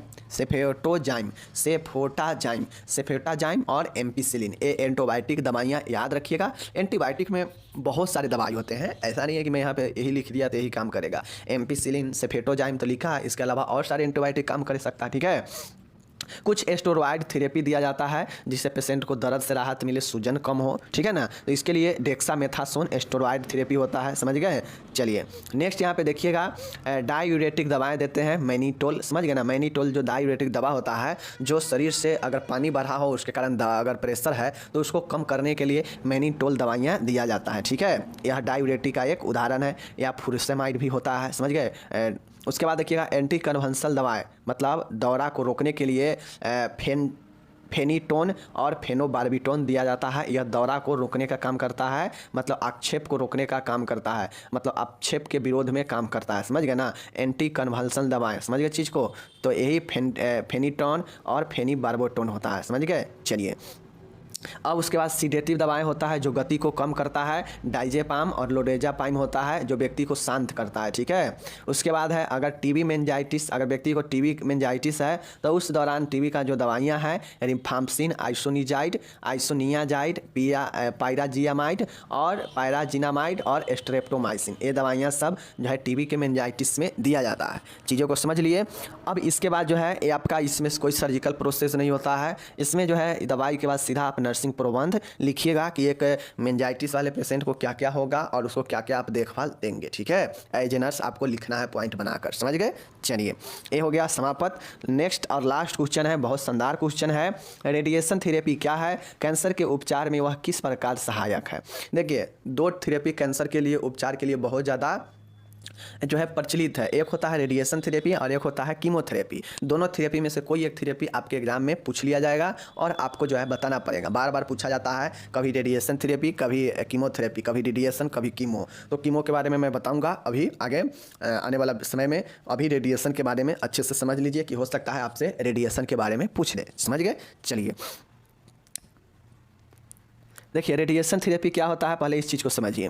रेडिएशन थेरेपी समझ गए ना, देखिए रेडिएशन थेरेपी मेलिग्नेंट सेल या कैंसर के उपचार की विधि है जिसमें अत्यधिक ऊर्जा युक्त विकिरणों को कैंसरग्रस्त ऊतकों पर डालकर उन्हें नष्ट किया जाता है। देखिए रेडिएशन थेरेपी, रेडिएशन का मतलब होता है विकिरण, जो एक्सरे वगैरह या फिर जो आपका क्या बोलते हैं उसको CT स्कैन वगैरह होता है ना, तो वहाँ पर रेडिएशन बहुत ज़्यादा रहता है, समझ गए ना, जो किरण रहता है वह विकिरण के द्वारा जो है व्यक्ति को फोटो लिया जाता है, एक्सरे हो या फिर क्या बोलते हैं CT स्कैन हो, तो यह एक्सरे जो है क्या करता है, यह जो रेडिएशन होता है बहुत पावरफुल होता है, यह व्यक्ति के हर एक अंग को आर पार करके जो है आराम से इमेजिंग कर देता है, समझ गए ना, मतलब छवि सामने ला देता है, तो इसीलिए जो है CT स्कैन या फिर एक्सरे में उपयोग होता है इमेजिंग के लिए। ठीक है, और यह रेडिएशन बहुत ज़्यादा खतरनाक होता है, समझ गए ना। अगर कोई व्यक्ति प्रत्येक दिन अगर लगातार 10 दिन वह एक्सरे कराए तो उसका जो है शरीर खत्म हो जाएगा, समझ गए ना। तो एक्सरे बहुत ज़्यादा खतरनाक होता है, आपका CT स्कैन, ये सब बिल्कुल इसी रेडिएशन पर ही काम करता है। तो अब होता यह है कि जैसे आप लोग जानते हैं कि एक होता है बेनाइन सेल और एक होता है मेनिंगेंट सेल, समझ गए ना। तो मेलिग्नेंट सेल में मेटास्टेसिस पाया जाता है, जबकि बेनाइन सेल में मेटास्टेसिस जो है अनुपस्थित होता है। ठीक है, तो आप लोग को पता है बेनाइन वाला जो है थोड़ा कम वृद्धि करता है, थोड़ा कम खतरनाक होता है, मेलिग्नेंट सेल जो होता है बहुत ज़्यादा खतरनाक होता है, समझ गए ना, यह कैंसर। तो इस प्रकार से जो है जो मेलिग्नेंट सेल होता है इसी के उपचार के लिए इस रसायन जो है रेडिएशन थेरेपी का उपयोग किया जाता है, क्योंकि मेलिग्नेंट सेल खतरनाक कैंसर का रूप होता है, तभी जाके यह रेडिएशन का उपयोग किया जाता है। यह बेनाइन सेल में उपयोग उपयोग नहीं किया जाएगा, क्योंकि बेनाइन सेल आपके दवाई आपके कीमो से भी सही हो सकता है, लेकिन रेडिएशन वाला जो चीज़ें हैं मेलिग्नेंट खतरनाक होने के सिचुएशन में ही ये काम आता है, क्योंकि यह ऑलरेडी शरीर के लिए खतरनाक है रेडिएशन, समझ रहे हैं ना। चलिए, तो यह क्या करता है कि इसका जो युक्त जो विकिरण होता है ना, ये रेडिएशन जो होता है यह अत्यधिक ऊर्जा वाला होता है। अब यह अत्यधिक ऊर्जा वाला विकिरण होता है तो यह जो भी कैंसर का सेल होता है उसको जो है नष्ट कर देता है, समझ गए। तो यही जो है आपका होता है रेडिएशन थेरेपी, समझ गए। चलिए, रेडिएशन थेरेपी के प्रकार देख लीजिए। रेडिएशन थेरेपी के जो है बहुत अच्छा दो तीन प्रकार है, मैं आपको बताता हूँ। दो, ठीक है, देख लीजिए। कुल तीन प्रकार के आपके रेडिएशन थेरेपी होता है, ठीक है। तो इसको जो है आप लोग यहाँ से देख लीजिए, बहुत शानदार है, याद कर लीजिएगा तो 5 नंबर आपके फिक्स हो जाएंगे, समझ गए। और 10 नंबर में भी एक क्वेश्चन पूछता है कि रेडिएशन थेरेपी का जो है नर्सिंग प्रबंध बताए, ठीक है ना। चलिए हम लोग देखते हैं इसके प्रकार को। पहला है एक्सटर्नल रेडियोथेरेपी। पहला क्या है? बाह्य विकिरण उपचार। पहला कौन सा उपचार है? बाह्य विकिरण उपचार, समझ गए ना। External radiotherapy. एक्सटर्नल रेडियोथेरेपी का मतलब क्या है कि देख लीजिए यहाँ पे, इसमें शरीर के बाहर से विकिरण डाला जाता है एवं इससे कैंसर उत्तक लक्षित किया जाता है, ठीक है। देख लीजिए, देखिए इसमें जो है शरीर पर बाहर से विकिरण डाला जाता है और इसे वहाँ डाला दिया जाता है, वहाँ लक्षित किया जाता है, जहाँ टारगेट किया जाता है जहाँ पे वह उत्तक हो, मतलब जहाँ पे कोशिका जो है मेलिग्नेंट ट्यूमर वाला हो, मतलब कैंसर वाला लक्षण जगह हो, वहाँ पे जो है बाहर से शरीर पर यह विकिरण डाला जाता है, इसीलिए इसे जो है एक्सटर्नल रेडियोथेरेपी कहा जाता है, समझ गए। चलिए, इसके निम्न उदाहरण देखिए, कौन से उदाहरण है। एक होता है कन्वेंशनल, ठीक है ना, कन्वेंशनल एक्सटर्नल बीम थेरेपी, और एक होता है स्टीरियोटेक्टिक रेडियोथेरेपी। दो थेरेपी याद रखना पड़ेगा जो कि एक्सटर्नल वाला है। इसका उदाहरण है conventional external beam therapy, conventional external beam therapy, और दूसरा है आपका स्टीरियोटेक्टिक रेडियोथेरेपी, ठीक है। दो याद रखिएगा, कन्वेंशनल एक्सटर्नल बीम थेरेपी और स्टीरियोटेक्टिक रेडियोथेरेपी, ठीक है। चलिए, एक्सटर्नल रेडियोथेरेपी के बारे में जान गए। चलिए, अब यहाँ पे हम लोग दूसरा पर आते हैं। दूसरा जो प्रकार है वो है आपका आंतरिक विकिरण चिकित्सा, इंटरनल रेडियोथेरेपी, ठीक है। तो आप लोग को समझना है, पहला एक्सटर्नल था, दूसरा इंटरनल है। इसमें रेडिएशन उत्पन्न करने वाले पदार्थों को जो है कैंसर ट्यूमर में या उसके समीप किया जाता है, जिससे केवल कैंसरग्रस्त उसको पर रेडिएशन पड़ता है, वह स्वस्थ ऊतक सुरक्षित रहते हैं, ठीक है। देखिए, एक्सटर्नल वाला जो होता है ना, वह जो है शरीर के बाहर से जो है लक्षित किया, टारगेट किया जाता है वैसे स्थान पर जहाँ पे ट्यूमर हो, कोशिका हो, मेलिग्नेंट वाला, कैंसर वाला, ठीक है। तो हो सकता है बाहर से लक्षित करने में, टारगेट करने में हो सकता है शरीर के जो है सुरक्षित जो ऊतक है उस पर भी प्रभाव पड़ जाए रेडिएशन का, तो वैसे में उसका भी जो है नष्ट कर देगा। तो यह इंटरनल जो रेडिएशन होता है यह क्या करता है कि कैंसर ट्यूमर में अंदर, समझ गए ना, यह रेडिएशन जो होता है यह कैंसर ट्यूमर में या फिर उसके नज़दीक समीप किया जाता है, जिससे केवल और केवल जो कैंसरग्रस्त जो ऊतक है वहाँ पे ही जो है यह अपना प्रभाव, रेडिएशन का प्रभाव पड़ता है और सुरक्षित ऊतक जो है सुरक्षित रहता है, समझ गए। तो यही आपका इंटरनल रेडियोथेरेपी होता है, जिसमें कैंसर ट्यूमर के पास या फिर कैंसर ट्यूमर जो होता है उसके उत्पन्न जो रेडिएशन होता है, रेडिएशन उत्पन्न करने वाला जो भी पदार्थ है उसको कैंसर ट्यूमर में या फिर उसके समीप जो है ये रेडिएशन उत्पन्न किया जाता है, ठीक है। चलिए, अब इसकी कौन कौन सी विधियाँ है? एक है पार्शियल, एक है ऑजर और एक है ब्रेकी। ये तीन विधियाँ है जो कि इंटरनल वाले के लिए महत्वपूर्ण है इंटरनल रेडियोथेरेपी में। एक है आपका पार्शियल, ठीक है, सॉरी, एक है आपका पार्टिकल थेरेपी, एक है ऑजर थेरेपी और एक है ब्रेची थेरेपी, ठीक है ना। तो इस तीनों को जो है आप लोग याद रखिएगा, पार्टिकल थेरेपी, ऑजर थेरेपी और ब्रेची थेरेपी, ठीक है। इसको जो है आप लोग जरूर याद रखिएगा तीनों को। यह इंटरनल वाला है। एक्सटर्नल वाला क्या था पता है ना? एक्सटर्नल वाला क्या था? External beam therapy, external beam therapy, ठीक है। उसी प्रकार से उसका एक और था दूसरा। तो इसको जो है देखिए, ऐसा जब भी आए तो आपको थोड़ा ध्यान से देखना है, 2-3 बार इसको माइंड में रिकैप करना है कि इंटरनल रेडियोथेरेपी का क्या है, एक्सटर्नल रेडियोथेरेपी में दो जो है वह कौन सा है। जबकि यहाँ पे देखिए पार्टिकल, ऑजर और ब्रेची थेरेपी, ठीक है, ब्रेची थेरेपी, समझ गए। चलिए, तीसरा देखिएगा रेडियो समनाथिक उपचार। रेडियो समनाथिक उपचार, radio isotope therapy. Radio isotope therapy क्या होता है देख लीजिए। इस विधि में रेडियो सक्रिय तत्वों का उपयोग किया जाता है।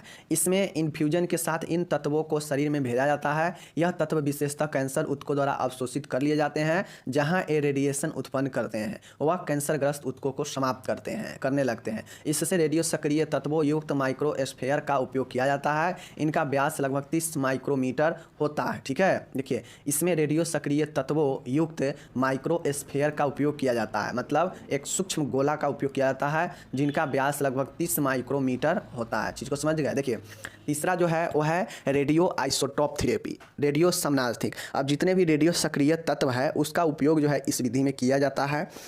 इसमें होता यह है कि शरीर के अंदर जो है जिस प्रकार से ब्लड को भेजा जाता है, ब्लड ट्रांसफ्यूज किया जाता है, समझ गए ना, उसी प्रकार से यह इन्फ्यूजन किया जाता है शरीर में। और यह इन्फ्यूजन के साथ जो भी रेडियो सक्रिय तत्व शरीर में जाता है तो वहाँ पे यह जो है जो कैंसर युक्त जो सेल होता है, जो कैंसर युक्त जो कोशिका है, ऊतक है, वह क्या करता है कि इस रेडियो एक्टिव तत्व को क्या करता है अपने अंदर ऑब्जर्व कर लेता है, क्या करता है अवशोषित कर लेता है। और जैसे ही अवशोषित कर लेता है कैंसर सेल इस रेडियो एक्टिव तत्व को, तो धीरे धीरे वह जो आपका तत्व होता है वह अंदर जो है रेडिएशन उत्पन्न करने लगता है। और जैसे ही रेडिएशन उत्पन्न करने लगता है तो जो कैंसर सेल, जो कैंसर ऊतक जो है अवशोषित किया है रेडियो एक्टिव तत्व को, वह जो है क्या होता है नष्ट होने लगता है खुद से ही, समझ गए। और ये जो रेडियो सक्रिय तत्व होता है, यह रेडियो सक्रिय युक्त जो तत्व है यह माइक्रोस्फीयर मतलब एक सूक्ष्म गोला का उपयोग किया जाता है जिसका व्यास लगभग 30 माइक्रोमीटर होता है। इस चीज़ को आप लोग समझ लिए कि रेडियो समनार्थिक उपचार क्या हो गया, समझ लगे ना, कि एक इन्फ्यूजन किया जाता है। जिस प्रकार से ब्लड को इन्फ्यूज किया जाता है उसी प्रकार से रेडियो समनार्थिक तत्व को भी रेडियो एक्टिव तत्व को भी शरीर में भेजा जाता है। भेजने के बाद जो भी ट्यूमर वाला कैंसर वाला सेल होता है वह ऑब्जर्व करता है, अवशोषित कर लेता है इस रेडियो एक्टिव तत्व को। और जैसे ही अवशोषित कर लेता है तो वह खुद से जो है नष्ट होने लगता है। क्यों नष्ट होता है? क्योंकि जो रेडियो एक्टिव तत्व होता है वह रेडिएशन उत्पन्न करने लगता है जिससे वह कोशिका जो ऑब्जर्व किया है उसको वह नष्ट होने लगता है, समझ गए। और ये जो रेडियो सक्रिय तत्व होता है यह हेमीस्फीयर के रूप में उपयोग किया जाता है, माइक्रोस्कोप के रूप में, माइक्रोस्फीयर के रूप में, जिसका व्यास लगभग 30 माइक्रोमीटर होता है, समझ गए। चलिए अब देखिए रेडियोथेरेपी का कुछ साइड इफ़ेक्ट भी होता है। क्या क्या साइड इफ़ेक्ट होता है मैंने पहले ही बताया कि रेडिएशन जो होता है बहुत ज़्यादा खतरनाक होता है। तो इसका रेडियोथेरेपी जो होता है इसका कुछ दुष्प्रभाव भी है, देख लीजिए। रेडियोथेरेपी में रोगी को दर्द नहीं होता है परंतु इसमें विकिरण के उपयोग के कारण निम्न दुष्प्रभाव हो सकते हैं, समझ गए ना। देखिए रेडियोथेरेपी में पेशेंट को कोई दर्द नहीं होता है, समझ गए ना। अन्य चीज़ों के थेरेपी में दर्द हो सकता है बट रेडियोथेरेपी में पेशेंट को दर्द नहीं होता है। लेकिन दर्द से खतरनाक इसका साइड इफ़ेक्ट होता है जो विकिरण द्वारा मनुष्य को पड़ता है, साइड इफ़ेक्ट, ठीक है। तो पहला जो दुष्प्रभाव साइड इफ़ेक्ट है वो है शीघ्र प्रकट होने वाला दुष्प्रभाव। मतलब जैसे ही रेडिएशन थेरेपी दिया और पेशेंट में जो है साइड इफ़ेक्ट इसका होने लगा तो यह जो है एक्यूट साइड इफ़ेक्ट होता है, मतलब शीघ्र प्रकट होने वाला दुष्प्रभाव। इसमें क्या क्या होता है? जीभ घबराएगा, व्यक्ति को उल्टी होगा, नौसिया वोमिटिंग होगा, त्वचा पर निशान पड़ना है, स्किन पर रेशे होने लगेंगे, त्वचा रूखी और बेजान, स्किन ड्राइनेस हो जाएगा, ठीक है। उसके बाद जो है व्यक्ति के पेट में दर्द होगा, ठीक है, स्टोमक एक होगा, आंतरीय असमानता है जैसे घाव होना, अल्सर और कब्ज आदि जो है हो सकता है इस रेडिएशन के प्रयोग से। तो ये सब जो है नॉर्मली जल्दी होने वाला साइड इफ़ेक्ट है जो रेडिएशन के देने के तुरंत बाद जो है दिखाई पड़ता है, ठीक है। जैसे जी घबराना, उल्टी होना, त्वचा पर निशान पड़ना, त्वचा रूखी बेजान होना, स्किन ड्राइनेस, पेट में दर्द होना, स्टोमक एक, आंतरीय असमानता मतलब घाव होना, अल्सर होना, कब्ज होना, ठीक है। दूसरा है बेरी नहीं है यहाँ पे, समझ गए ना, बेरी नहीं होगा, देरी होगा। देरी से प्रकट होने वाला दुष्प्रभाव लेट साइड इफ़ेक्ट। अब लेट साइड इफ़ेक्ट मतलब जैसे रेडिएशन थेरेपी किसी को हो गया, घर चला गया, लेकिन कुछ दिनों के बाद जो है उससे जो है यह जो है आपको क्या होगा कि उसको जो है यह दुष्प्रभाव देखने को मिलेगा कुछ समय बाद। जैसे देखिए यहाँ पे ऊतक में कठोरता आना, फाइब्रोसिस, जो ऊतक होगा उसमें कठोरापन आने लगेगा, त्वचा का रंग गहरा हो जाना, डार्कनेस ऑफ स्किन, समझ गए ना। ये सब जो है बहुत बाद में दिखाई पड़ता है। नेक्स्ट है बाल गिरना, हेयर लॉस से, समझ गए ना। अब जिसको ये रेडिएशन थेरेपी मिला है तो उसका जो है बाल गिरने लगेगा, ठीक है। लसिका गांठों में सूजन, लिम्फेडमा हो जाएगा, समझ गए ना, लिम्फ एडिमा हो जाएगा जिसको लसिका गांठों में सूजन बोलते हैं। नेक्स्ट है ल्यूकोमिया हो सकता है, रक्त का कैंसर भी हो सकता है, समझ गए। चूँकि रक्त का कैंसर होगा क्योंकि वहाँ पे रेडिएशन पड़ेगा और यह जो है बहुत ज़्यादा प्रभाव दिखाएगा, तो रक्त कैंसर ल्यूकोमिया भी होगा। तो वहाँ पे ये देरी से होने वाला दुष्प्रभाव आप लोग देख लिए, ठीक है ना। देख लीजिए कौन कौन सा होता है। ऊतक कठोर होना, त्वचा का रंग गहरा पड़ जाना, बाल गिरने लगना और लसिका गांठों में सूजन होना, लिम्फेडिमा और ल्यूकेमिया, रक्त कैंसर, ये सब जो है देरी से होने वाला दुष्प्रभाव होता है, साइड इफेक्ट, ठीक है। अब देखिए रेडिएशन थेरेपी के लिए आपको एक अलग से क्वेश्चन पूछेगा कि रेडिएशन थेरेपी के लिए नर्सिंग प्रबंध लिखे, पूछा भी गया है 10 नंबर में, समझ गए ना, कि रेडिएशन थेरेपी के लिए नर्सिंग देखभाल लिखे। चलिए मैं बताता हूँ। देखिए, रोगी को रेडियोथेरेपी के बारे में आवश्यक जानकारी प्रदान करनी चाहिए कि इससे क्या क्या हानियाँ, क्या क्या लाभ हो सकता है, ठीक है। उसके बाद है रोगी से रेडियोथेरेपी के लिए लिखित सहमति प्राप्त करें, अगर बाद में कोई साइड इफेक्ट हो तो उसका रिस्क कवर ना रहे, ठीक है। तीसरा देखिएगा यहाँ पे रेडियोथेरेपी की अवधि को ध्यान में रखना चाहिए, प्रायः 15 से 30 मिनट तक होती है, ठीक है ना। सबसे पहले रेडियोथेरेपी को ध्यान में रखना चाहिए, ठीक है, और उसी ध्यान समय के अनुसार जो है रेडियोथेरेपी होना चाहिए। सामान्यतः इसका जो समय होता है 15 से 30 मिनट तक का होता है, समझ गए। चलिए चौथा देखिएगा, रोगी के जैविक चिन्हों वाइटल साइन को रिकॉर्ड करना चाहिए। रोगी को जो वाइटल साइन होता है जैसे टेम्परेचर, पल्स, रिस्पायरेशन, इस सब को जो है चेक करते रहना चाहिए, ठीक है। नेक्स्ट है रोगी की जांच को सदैव चेक करें एवं प्रत्येक विजिट के दौरान होने वाले WBC की संख्या एवं प्लेटलेट की संख्या में परिवर्तन को रिकॉर्ड करना चाहिए, ठीक है। अब जो है प्रत्येक विजिट के दौरान रोगी के जो WBC प्लेटलेट की संख्या में जो परिवर्तन है उसको जो है डायरेक्ट जो है देखते रहना, चेक करते रहना चाहिए, रिकॉर्ड करते रहना चाहिए, ठीक है। नेक्स्ट है रोगी को श्वसन का आकलन करना चाहिए एवं यदि कोई समस्या हो तो तुरंत चिकित्सक को सूचित करें। रोगी को श्वसन का आकलन करते रहे, असेसमेंट करते रहे, असेसमेंट, अगर कोई परिवर्तन लगे तो तुरंत जो है चिकित्सक को सूचित करें, समझ रहे हैं चीज़ को। चलिए नेक्स्ट देखिएगा, रोगी के शरीर के अन्य भाग को ढकना चाहिए जिससे टारगेट एरिया ही रेडिएशन के एक्सपोर में रहे, समझ गए ना। देखिए 7वां पॉइंट कहता है कि जो भी मरीज हो तो जहाँ भी अगर एक्सटर्नल रेडियोथेरेपी दिया जा रहा है तो वहाँ पे क्या करेंगे कि शरीर के अन्य हिस्सा को ढक देंगे और केवल उसी हिस्सा को जो है रेडियो के संपर्क में रखेंगे जिसको टारगेट करना है, ठीक है ना। ये चीज़ें जिससे अन्य शरीर के अन्य चीज़ों पर जो है इसका क्षति ना पहुँचे। नेक्स्ट है रेडियोथेरेपी कक्ष में बच्चों, गर्भवती स्त्रियों एवं परिचितों को दूर रखना चाहिए। अब जहाँ भी ये रेडियोथेरेपी दिया जाएगा वहाँ पे दूसरे किसी व्यक्ति को नहीं रखेंगे, ठीक है, इसका बहुत ही ज़्यादा खतरनाक प्रभाव होता है, समझ रहे हैं। नेक्स्ट है 9वां है रोगी को ट्रीटिंग एरिया पर ढीले एवं मुलायम कपड़े पहनने के लिए कहना चाहिए जिससे स्किन इरिटेशन से बचा जा सके क्योंकि यह त्वचा पहले से ही शुष्क हो जाती है, ठीक है। देखिए अब पेशेंट को जो ट्रीटिंग मतलब जो उपचार करने वाला एरिया है, क्षेत्र है, वहाँ पे ढीले कपड़े कहेंगे पहनने के लिए, क्योंकि ढीले कपड़े नहीं पहनने से वो जो व्यक्ति होगा वहाँ पर उसको स्किन इरिटेट करेगा, समझ गए। क्योंकि इसके देने के बाद चाहे जब यह उपचार होने लगता है तो स्किन जो है क्या होता है आपका ड्राइनेस हो जाता है, रूखी सूखी हो जाता है, समझ गए ना। चलिए नेक्स्ट देखिएगा, ये आपका 9वां हो गया।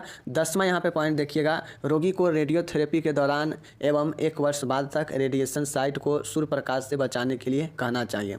अब जिस भी पेशेंट को रेडियोथेरेपी किया गया हो उसको जो है 1 वर्ष तक, समझ गए ना, रेडिएशन जहाँ भी रेडिएशन पड़ा है जिस भी जगह पर उसके शरीर को, उसको सूर्य की रोशनी से बचाकर रखना चाहिए। क्योंकि आप लोग जानते हैं कि सूर्य की रोशनी में भी रेडिएशन होता है। अगर आप तेज़ धूप में आप कुछ देर रह जाइए तो देखिएगा बुखार छुड़ा देता है वो धूप, क्यों? क्योंकि उसमें रेडिएशन होता है, विकिरण होता है, वह बॉडी को जो है बहुत ज़्यादा हानि पहुँचाने लगता है। इसलिए लोग कहता है कि सुबह का धूप लीजिए, नरम रहता है, सॉफ्ट रहता है, लेकिन दोपहर का धूप आप जाइए, खासकर गर्मी में बुखार एकदम छुड़ा देगा। तो यह जो है बचा के सूर्य की रोशनी से रखना चाहिए रेडिएशन साइट को। नेक्स्ट है रोगी को पर्याप्त बेड रेस्ट लेने के लिए प्रोत्साहित की जाना चाहिए, ठीक है।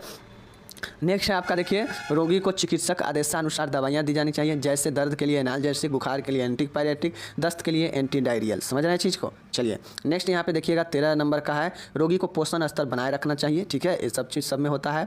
नर्स को विकिरण से बचाव के लिए विकिरण रोधी गाउन, मास्क, दस्ताने व चश्मा आदि पहनना चाहिए, ठीक है। अब जो नर्स होगी देखभाल में रेडियोथेरेपी के दौरान जो है नर्स को विकिरण रोधी गाउन, मास्क, दस्ताना, चश्मा ये सब पहनना चाहिए, ठीक है। तो ये 14 पॉइंट हमने बताया, समझ गए। मैं एक चीज़ आप लोग को बताना चाहता हूँ, सीधा समझिए। मैं ये 14 पॉइंट आपको नॉलेज के लिए बता दिया कि कैसे कैसे नर्स क्या क्या चीज़ का देखभाल करेगी। इसमें और सारी चीज़ हो सकता है जो कि नॉर्मली देख रेख किया जा सकता है, बताया जा सकता है इसके बारे में, समझ गए ना। तो मैं आपको बार बार बताता हूँ, कोई भी नर्सिंग देखभाल लिखिए, कोई भी नर्सिंग देखभाल लिखिए, मैं यहाँ बताने के लिए सीधा पॉइंट में बता दे रहा हूँ, समझ गए। लेकिन आपको 5 से 6 7 पॉइंटें जो है आपको क्या करना है, ढूंढना है जो महत्वपूर्ण देखभाल उसमें शामिल हो। जैसे रेडिएशन थेरेपी है, इसमें पेशेंट को क्या क्या होगा, क्या क्या चीज़ से बचाना चाहिए, क्या क्या चीज़ का देखभाल दिया जा सकता है। तो पहले उसको जो है एक एक पॉइंट में बना लीजिए, ठीक है ना, 5-7 जितना पॉइंट हो बना लीजिए। और फिर इसके अंदर में जो है 4-4 5-5 लाइनें जितना हो सके, 1-1 2-2 लाइनें मन हो तो 1-1 2-2 लाइनें, मन हो 4-4 5-5 लाइनें, तो सब में जो है उसी से रिलेटेड जो है देखभाल के बारे में बताते जाएंगे। इससे आपका यह बेटर तरीका होता है, समझ गए, जिससे आपको अच्छा खासा नंबर भी मिलेगा। समझ रहे हैं?